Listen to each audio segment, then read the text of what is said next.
ശ്രീ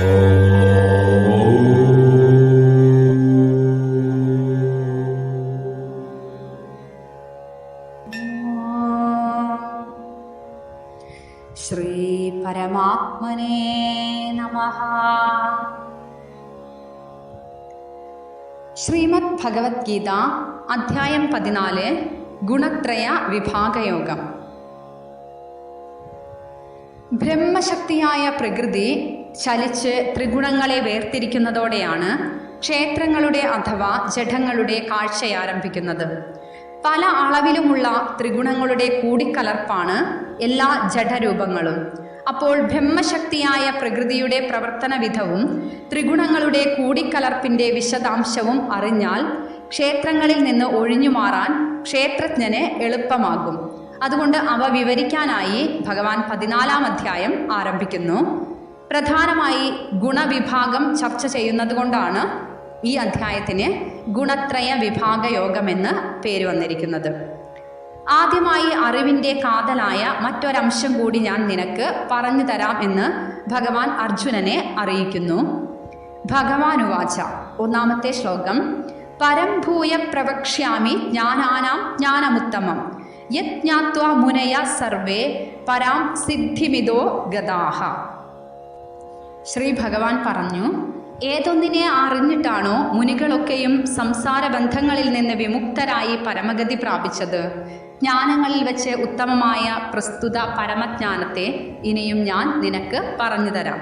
അതായത് ഭഗവാൻ പറയാണ്, ഏതൊന്നറിഞ്ഞിട്ടാണോ ഇക്കാലം വരെയുള്ള എല്ലാ സത്യാന്വേഷികളും ദുഃഖമയമായ ഈ സംസാര ബന്ധത്തിൽ നിന്ന് മോചിച്ച് പരമസത്യസ്വരൂപം പ്രാപിച്ച് ധന്യരായത്. എല്ലാ അറിവുകളിലും വെച്ച് ശ്രേഷ്ഠമായ പരമസത്യത്തെക്കുറിച്ചുള്ള ആ അറിവ് വീണ്ടും ഞാൻ നിനക്ക് പറഞ്ഞു തരാം അർജുന എന്ന് പറയുകയാണ്. ജ്ഞാനാനാം ജ്ഞാനമുത്തമം എന്ന് പറഞ്ഞല്ലോ.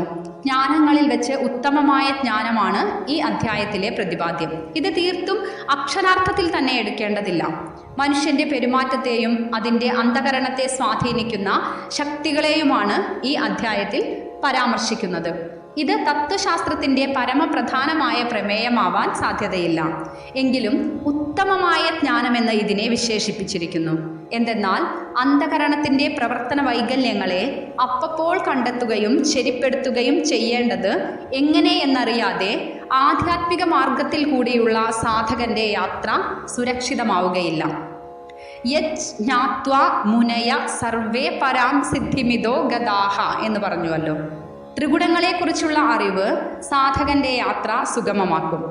വഴിയുടെ കിടപ്പ്, ഇടയ്ക്കുണ്ടാവുന്ന ബുദ്ധിമുട്ടുകൾ, അപകട സാധ്യതകൾ ഇവയെക്കുറിച്ചെല്ലാമുള്ള അറിവ് വേണ്ടത്ര മുൻകരുതലെടുക്കാൻ യാത്രികന് സഹായകമാവുമല്ലോ. മനസ്സ് കാട്ടിയേക്കാവുന്ന വേണ്ടാത്തതിനെക്കുറിച്ചുള്ള വിവരം ആധ്യാത്മിക വിദ്യാർത്ഥിക്ക് ഒരു മുന്നറിയിപ്പാണ്. അപകടങ്ങളെ ഒഴിഞ്ഞുമാറാനും ബുദ്ധിമുട്ടുകളെ സമർത്ഥമായി തരണം ചെയ്യാനും അയാൾക്ക് എളുപ്പം സാധിക്കും. ഇതോ ഗതാഹ എന്ന് പറഞ്ഞുവല്ലോ. പല ഉപനിഷത്തുകളിലും എന്ന പോലെ ഇവിടെയും പൂർണ്ണതാപ്രാപ്തി ഈ ജീവിതത്തിന് ശേഷം എന്ന് പറഞ്ഞിരിക്കുന്നു. ഈ ജീവിതത്തിന് ശേഷവും പൂർണ്ണതാപ്രാപ്തി എന്നുള്ളതാണ്. ചില ചിന്തകന്മാർ ഈ പ്രഖ്യാപനത്തെ വാച്യാർത്ഥത്തിലെടുത്ത് ജീവിച്ചിരിക്കുമ്പോൾ പൂർണ്ണത നേടാനാവില്ല എന്ന് പറയുന്നുണ്ട്. ഈ ശ്ലോകത്തിൻ്റെ ഒരു വാച്യാർത്ഥം മാത്രം എടുത്ത് ലക്ഷ്യാർത്ഥം മനസ്സിലാക്കാതെ ജീവിച്ചിരിക്കുമ്പോൾ പൂർണ്ണത നേടാനാവില്ല എന്ന് പറയുന്നുണ്ട്. ശ്രീ ശങ്കരാചാര്യരും മറ്റു ചിലരും ഈ വാദത്തെ യുക്തിയുക്തം ഖണ്ഡിക്കുകയും ശുഷ്കാന്തിയുള്ള ഏത് സാധകനും ഇവിടെ ഇപ്പോൾ തന്നെ പൂർണ്ണത പ്രാപിക്കാമെന്ന് ആവർത്തിച്ച് സമർത്ഥിക്കുകയും ചെയ്യുന്നു. ഈ ആചാര്യന്മാരുടെ അഭിപ്രായമനുസരിച്ച് ഈ ജീവിതത്തിന് ശേഷം എന്നതിന് ജീവിതത്തെക്കുറിച്ചുള്ള നമ്മുടെ അഹങ്കാര ജടിലമായ അബദ്ധധാരണകളുടെ അവസാനത്തിൽ എന്നാണ് അർത്ഥം. 2-ാമത്തെ ശ്ലോകം. ഇദം ജ്ഞാനമുപാശ്രിത്യ മമ സാധർമ്മ്യമാഗതാഃ സർഗേപി നോപജായന്തേ പ്രളയേ ന വ്യഥന്തി ച. ഈ ജ്ഞാനത്തെ ആശ്രയിച്ച് എൻ്റെ സ്വരൂപത്തെ പ്രാപിച്ചവർ ലോകസൃഷ്ടി പുതുതായി തുടങ്ങുമ്പോൾ പോലും ജന്മമെടുക്കുന്നില്ല, പ്രളയത്തിൽ ദുഃഖിക്കുന്നുമില്ല. അതായത് ത്രിഗുണങ്ങളുടെ സ്വരൂപവും ഘടനയും അറിഞ്ഞ് പ്രകൃതിയെ ഉപശമിപ്പിച്ച് വസ്തു സാക്ഷാത്കാരം നേടിയവർക്ക് വസ്തുവും വസ്തുപ്രകൃതിയും ഒന്നു തന്നെയാണ്. ഇവിടെ ലേശം പോലും പലത് കാണാൻ ഉണ്ടാവില്ല. താൻ തന്നെ വസ്തുവെന്നും തന്നിൽ ജനന മരണങ്ങളുടെ പ്രശ്നമേ ഉദിക്കുന്നില്ല എന്നും അവർ അനുഭവിച്ചറിയുന്നു. പിന്നെ പലത് ഉണ്ടാകുന്നതായും മറയുന്നതായും കാണുന്നതോ എന്നുള്ളൊരു സംശയം വരാം. അത് വസ്തുവിൽ വീണ്ടും വീണ്ടുമുള്ള പ്രകൃതിയുടെ ആവിർഭാവ തിരോഭാവങ്ങൾ മാത്രമാണ്. വസ്തുവിൽ ഒളിഞ്ഞിരിക്കുന്ന ശക്തി ആവിർഭവിക്കുന്നു, ഒളിക്കുന്നു, വീണ്ടും ആവിർഭവിക്കുന്നു. അതുകൊണ്ട് വസ്തുസ്വരൂപം പ്രാപിച്ച എനിക്ക് അണുപോലും കൂടുതലോ കുറവോ സംഭവിക്കുന്നില്ല. വസ്തുസ്വരൂപാനുഭവമാണ് വസ്തുത സാധർമ്മ്യം എന്ന് പറയുന്നത്. അതുണ്ടായവർ സൃഷ്ടി നടന്നുകൊണ്ടിരിക്കുമ്പോഴും ഞാൻ ജനിക്കുന്നു എന്ന് ഭ്രമിക്കുന്നില്ല. പ്രകൃതി ദൃശ്യങ്ങൾ മറയുമ്പോൾ ഞാൻ ഇല്ലാതാകുന്നു എന്ന് ദുഃഖിക്കുന്നുമില്ല. സത്യാനുഭവമില്ലായ്മയാണ് ജനന മരണ ഭ്രമത്തിന് കാരണമെന്ന് ഭാവം. പ്രകൃതി ഗുണങ്ങളെ വേർതിരിച്ച് വിവരിക്കാൻ ഒരുങ്ങുന്ന ഭഗവാൻ അർജുനനെ പ്രത്യക്ഷാനുഭവം വന്ന വിശ്വരൂപന്റെ നില അവലംബിച്ച് ഗുണവിഭാഗ വിവരണത്തിന് ഒരുങ്ങുകയാണ് ഇനിയുള്ള ശ്ലോകങ്ങളിൽ. മൂന്നാമത്തെ ശ്ലോകം: മമ യോനിർ മഹദ് ബ്രഹ്മ തസ്മിൻ ഗർഭം ദധാമ്യഹം സംഭവ സർവഭൂതാനാം തതോ ഭവതി ഭാരത. ഹേ അർജുന, മഹത്തായ ബ്രഹ്മം അതായത് പ്രകൃതി എൻ്റെ ഗർഭാധാന സ്ഥാനമാകുന്നു. അതിൽ ഞാൻ ഗർഭാധാനം ചെയ്യുന്നു. അതിൽ നിന്നാണ് സർവചരാചരങ്ങളും ജനിക്കുന്നത്. അല്ലയോ അർജുന, വിശ്വപ്രാണനായ എൻ്റെ ഉൽപ്പത്തി സ്ഥാനം എങ്ങും നിറഞ്ഞു നിൽക്കുന്ന പരബ്രഹ്മമാണ്. വിശ്വപ്രാണനായ ഞാൻ ആ ബ്രഹ്മത്തിൽ ഗർഭത്തിൽ ബീജമെന്ന പോലെ വർത്തിക്കുന്നു. ആ ബീജരൂപനായ എന്നിൽ നിന്ന് ചരാചരങ്ങളായ പ്രപഞ്ച ഘടകങ്ങളുടെ എല്ലാം ആവിർഭാവം ഉണ്ടാകുന്നു എന്നാണ് ഭഗവാൻ പറയുന്നത്. ഇതിൽ മമ യോനിർ മഹദ് ബ്രഹ്മ എന്ന് പറഞ്ഞുവല്ലോ. ബ്രഹ്മത്തിൽ നിന്ന് നേരിട്ട് വ്യക്തമാകുന്ന ആദ്യത്തെ പ്രപഞ്ച ഘടകമാണ് വിശ്വപ്രാണൻ. സത്വബുദ്ധി, ഹിരണ്യഗർഭൻ എന്നൊക്കെ പറയുന്നത് ഈ വിശ്വപ്രാണനെ തന്നെയാണ്.